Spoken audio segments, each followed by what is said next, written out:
Hello viewers, চলে এসেছি আর একটা রেসিপি নিয়ে।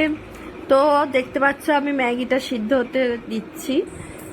2-3 মিনিট মতন আমি গরম জলে ভালো করে ফুটিয়ে আমি সিদ্ধ করে নিলাম। নিয়ে আমি এবার এটাকে একটা ছাঁকনির মধ্যে ঢেলে রেখে দেবো। ছাঁকনি যে গামলাটা একটু ফুটো ফুটো হয় সেই গামলায় আমি ঢেলে দিয়ে একটু জল দিয়ে দিচ্ছি। জলটা ঝারিয়ে নিয়ে কিছুক্ষণ ঠান্ডা হতে রাখছি। এদিকে কড়াই গরম করতে দিয়েছি, দিয়ে একটু সাদা তেল দিয়ে দিলাম। সাদা তেলটা কড়ার গায়ে ভালো করে মাখিয়ে নিচ্ছি।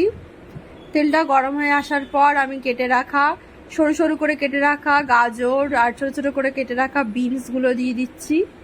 গাজর বিনসগুলো দিয়ে আমি ভালো করে নেড়ে চেড়ে নেব। দিয়ে দিচ্ছি ক্যাপসিকাম আর কিছুটা কেটে রাখা পেঁয়াজ, দিয়ে ভালো করে নেড়ে চেড়ে নিচ্ছি।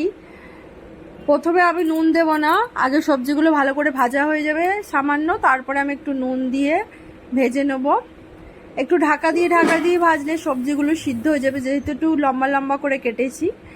এবারে আমি ভেজে নিয়ে দিয়ে দিলাম ওই সেদ্ধ করে রাখা জল ঝরিয়ে রাখা ম্যাগিটা, দিয়ে আমি ভালো করে নেড়ে চেড়ে ওটাকে ভেজে নিচ্ছি।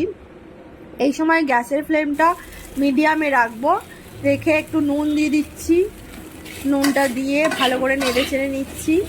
এই সময় থেকে থেকে নেড়ে নিতে হবে, নাহলে কড়াই লেগে যাবে। দিয়ে দিচ্ছি একটু গোলমরিচের গুঁড়ো, দিয়ে ভালো করে আমি মিক্স করে নিচ্ছি।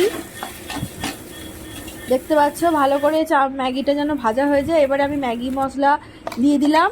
আমার ম্যাগি রেডি হয়ে গেছে। আশা করি ভিডিওটা তোমাদের সকলের খুব ভালো লেগেছে।